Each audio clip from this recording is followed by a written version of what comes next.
Good morning, guys. Today's October 17th. I just want to give you guys another update. I got all the plumbing finished. So we got all the plumbing for the um, water pipe and also for the drain. Everything's hooked up. So now I'm actually waiting for an inspector or building code to come out next Tuesday to inspect it to make sure it's clear. And then at the same time, I'm trying to get ready to pour concrete. Um, so yesterday, me and my dad started doing a board that going around the perimeter of the gym against the wall. So what that's used for is for concrete people. It's called discrete board for them to level the concrete with. And then yesterday we got halfway done, and so today I'm gonna try and finish this half right here all the way around, and then we should be ready for pouring concrete. So we're getting close.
Hey guys, just want to give you guys another update.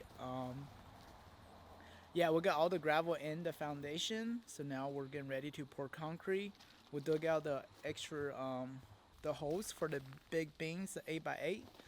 That's gonna be the main support of the structure. And the reason we dug out holes for them is because we're gonna pour extra concrete because they will need it. And yeah, and we got all the plumbing finished. So really now we're just waiting, trying to get everything lined up with a concrete person or concrete guy. And as of right now, we're gonna just hopefully pour concrete on Tuesday. But yeah, got my fingers crossed on that. And after we pour concrete, really, it's gonna be we're gonna start framing for the main structure. So super excited. I guess not much of a big update, but yeah, still we're getting there. It's a slow process.